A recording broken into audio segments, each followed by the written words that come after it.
लेकिन एक बात आपके बारे में विरोधियों आपके प्रतिद्वंदी द्वारा प्रचारित किया जाता है, दबंग मुखिया, इसके बारे में आप क्या कहना चाहेंगे? दबंग मुखिया जो विरोधी प्रचारित करते हैं, हम तो गरीबों के बीच रहते हैं, हम तो लोगों के बीच में रहते हैं। और जो आदमी दबंग कहने की प्रयास करता है, दबंग तो वो व्यक्ति है जो हमारे लोगों को और जो मतलब व्यक्ति उनका समर्थन नहीं करता है, उसको कहते हैं कि गोली मार देंगे, उसको धमकाते हैं कि आप मेरे साथ रहोगे तो गोली मार देंगे। बाजार पर के हमारे साथ बहस हैं, उनको बोला जाता है कि अच्छा चुनाव बीते तब बताओ तनी। तो दबंग प्रवृत्ति का कौन व्यक्ति है, वो तो जनता जानती है। हम तो लोगों के बीच रहते हैं। हमारे पास एक नीचे से नीचे तबका के, यहाँ पर सबसे नीचे तबका का हमारा नटरामगढ़ टोला पर मुसहर टोली है।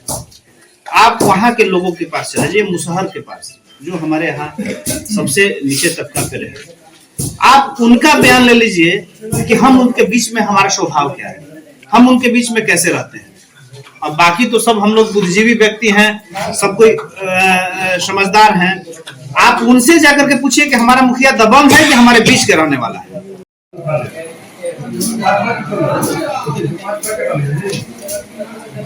आइए वर्तमान मुखिया प्रतिनिधि अमित राय जी से बात करते हैं कि इन्होंने 5 साल अपने क्षेत्र में क्या विकास किया। आइए, सबसे पहले तो स्वागत है। बहुत बहुत धन्यवाद जो आप हमारे प्रचार अभियान की शुरुआत के लिए आप आए। अमित जी, ये बताइए, आप 5 साल अपने पंचायत के मुखिया प्रतिनिधि के किए गए कार्य को आप किस नजरिए से देखते हैं? मैं पूरे 5 साल में, जब मैं मुखिया बना इस पंचायत का, मुखिया प्रतिनिधि के रूप में मेरी मां मुखिया बनी, तो हम पूरे 5 साल में पंचायत में निरंतर केवल विकास के लक्ष्य मान करके हमने काम किया और पंचायत के लगभग 80% गाँव को सुंदर बनाने का प्रयास किया और हमें सफलता भी हासिल हुई। कुछ 10-20% जो कार्य बचे हुए हैं, बीते अगले 5 वर्ष जब हमको मिलेंगे आप जनता के आशीर्वाद से, तो मैं उसे भी पूरा करूंगा और पंचायत के विकास को एक नई कीर्ति स्थापित करने का प्रयास करूंगा कि पंचायत जिस तरह से पूरे जिले में स्थान प्राप्त है हमारे इस पंचायत का, उसी तरह से प्रखंड में स्थान प्राप्त है, उसी तरह से अगले 5 वर्षों में एक मॉडल पंचायत के रूप में ये जाना जाए और इस पंचायत में को देखने के लिए दूर दूर से आवे और इस पंचायत को विकास को देख करके पूरे बिहार में एक प्रचलित पंचायत निर्धारित हो। मेरा बस यही लक्ष्य है। आप अपने पंचायत की उपलब्ध राशि में से कितने % खर्च किए? मैं तो उपलब्ध राशि को तो छोड़िए, हम तो पंचायत में अभी तक सरकार के ऊपर हमारी लगभग बहुत सारी राशियां पड़ी हुई है। सरकार पर लायबिलिटी हमारी है, पंचायत की राशि तो बची ही नहीं है। सरकार पर हमारी कम से कम 30-40 लाख रुपए की राशि सरकार पर बची हुई है, जो हमारी योजना कंप्लीट होने के बाद राशि अभी तक हम लोगों को पेमेंट नहीं हुआ है के अभाव में, और साथ साथ मनरेगा का पेमेंट जो था वो नहीं खुलने के कारण बहुत सारा राशि अभी सरकार के पास ही ड्यूज है। माननीय मुख्यमंत्री जी के जो प्रोजेक्ट है नल जल योजना, उसके बारे में आप क्या कहना? देखिए, हमारे यहाँ नल जल योजना जो है लगभग, शिक्षा के बारे में आप क्या कहना चाहेंगे? आपके पंचायत में कुछ ऐसे स्कूल भी हैं जहाँ समस्या है, उसके बारे में क्या कहना चाहेंगे आप? हमारे पंचायत में जो भी स्कूल है, उसकी जो सबसे बड़ी आवश्यकता थी शिक्षक की, इसके अभाव में बच्चों को बेहतर शिक्षा नहीं मिल पाती और हमारे पंचायत में लगभग 13 शिक्षकों की नई चयन हुआ है और मेरा लक्ष्य है कि इस अगले 5 साल में शिक्षा के क्षेत्र में भी एक नया कीर्ति स्थापित हो, क्योंकि हमारे यहाँ देखिए एक बिहार टॉप किया था एक बच्चा और पूरे पंचायत को गर्व हुआ और हमें तो इतना गर्व हुआ कि हम उस बच्चे के पास दिन में कम से कम 3 बार 4 बार जाते थे। और हम चाहेंगे कि भाई हमारे पंचायत का लड़का आज बिहार टॉप किया, कल बीपीएससी में भी टॉप करे, कल यूपीएससी में भी टॉप करे, इंजीनियरिंग में टॉप करे। तो हमारा ये लक्ष्य है कि जो अब उच्च स्तर की शिक्षा में हमारा पंचायत का नाम रोशन, आपके रीजन का, जिससे आपकी पहचान, पंचायत की पहचान प्रखंड या जिला में अलग बनी, पंचायत की छवि अलग बनी। विकास तो हमने नली गली का जहाँ तक बात है उसमें तो पहचान एक बनी है।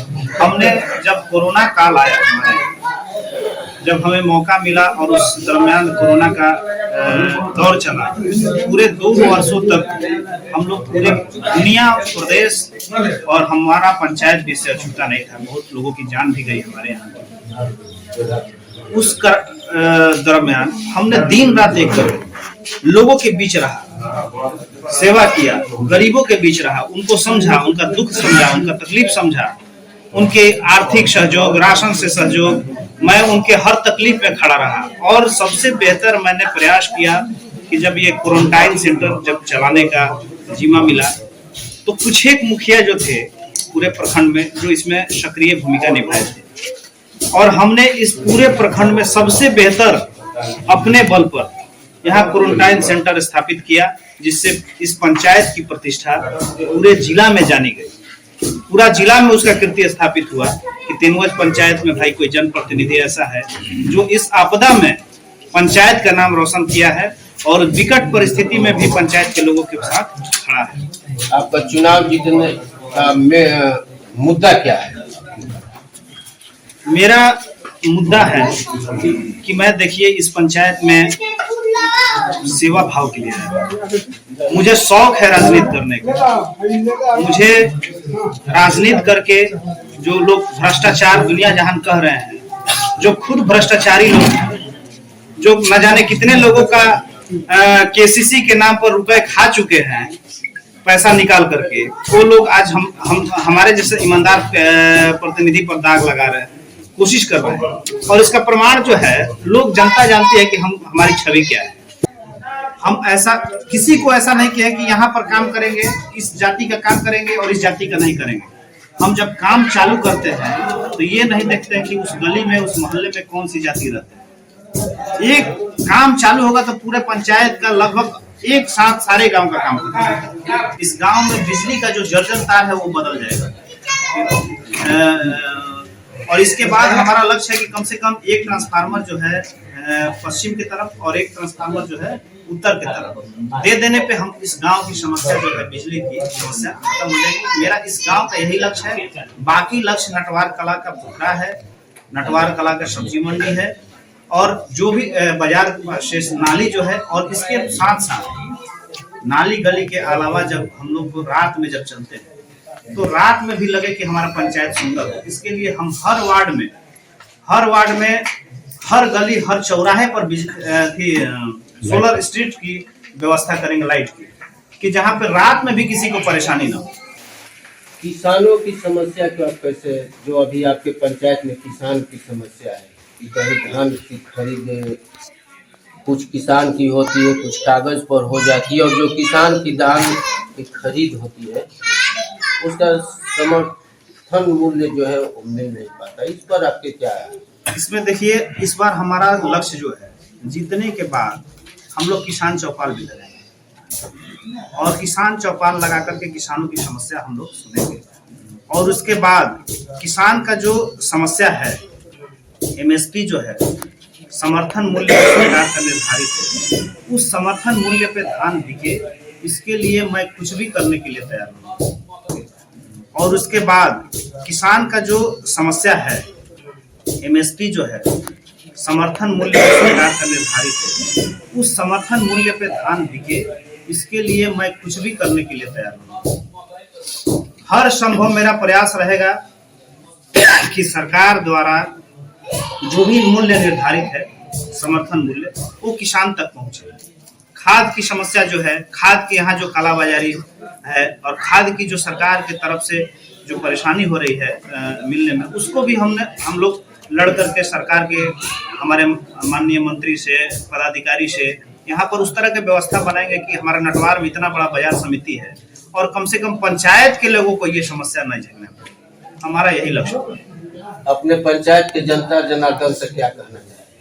मैं तो अपने पंचायत के देवता रूपी जनता और सभी हमारे अभिभावक, नौजवान साथी और सभी वर्गों के लोगों से बस एक ही अपील करूंगा, उन महिलाओं से, उन माताओं से यही अपील करूंगा कि आपके लिए हमने 5 साल लड़ा है।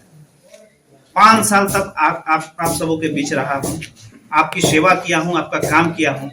अब इस सेवा का और काम का हमें जो है मजदूरी मिलना चाहिए और हमको पुरजोर समर्थन करके इस दिनारा प्रखंड में 1 नंबर की पंचायत जीत की ऐसी गाथा लिखें ताकि हम लोग की राजनीतिक कद जो है और बेहतर बन सके। और आपकी प्रतिष्ठा, ये जीत हमारी नहीं होगी। हमारे पीछे देखिए गौरव की सेना है और हम धर्म के रास्ते पर हैं। हमारे पास सत्य के साथ लोग जो है वो हमारे साथ हैं। लोग जो हैं वो सोच रहे हैं कि भाई किस तरह से हमको यहाँ के मुखिया को, यहाँ के विकास को किस तरह से बाधित करना है, किस तरह से हराना है। लेकिन हमें पूरा विश्वास है कि इस पंचायत की लगभग सभी जनता जो है मेरे साथ है, विकास के साथ है। मेरा बस लोगों से यही अपील है कि आपने हमको जितना प्रेम दिया है, जितना आशीर्वाद अब तक दिया है, उस आशीर्वाद को निरंतर बना करके वोट में तब्दील करें और 29 नवंबर को 2 नंबर के ढोलक छाप निशान पर भारी मतदान करके इस दिनारा में हम लोग का पंचायत का नाम रोशन करें। इतना भारी जीत दे कि जितने भी यहाँ पर लड़ने वाले व्यक्ति हैं जो अपने आप को नेता बनते हैं, उनकी नेतागिरी भूल जाए, लोग समझे कि नहीं विकास पर भी वोट मिलता है। मेरी बस एक ही, मैंने विकास किया है, हम उसका मजदूरी मांग रहे हैं। बस वो मजदूरी हमको मिलना चाहिए। बस जनता से मेरी यही अपील है।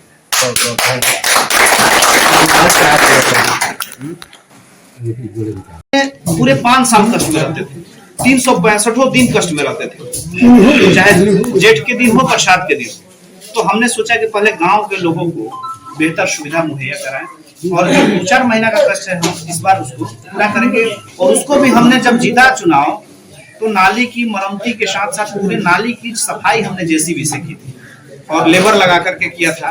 इसका आज तक वो हमेशा अभी चालू है, अभी कोई परेशानी नहीं है। और मैं जीतने के बाद पूरे 2 किलोमीटर नाली है, 2 किलोमीटर वो नाली का निर्माण करूंगा और पंचायत के जो शेष काम बचे हुए हैं उसको मैं पूरा करूंगा।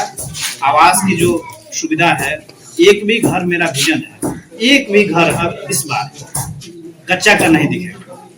पूरे पंचायत में आप अगले 5 साल जब हम घूमेंगे तो कच्चा मकान आपको कहीं नहीं दिखेगा। Netaji Subhash medical college and hospital, multi speciality 350 bedded hospital, अनुभवी doctors and trained paramedical staff, 24 hours emergency services. Netaji Subhash medical college and hospital, Amhara, Bihta, Patna.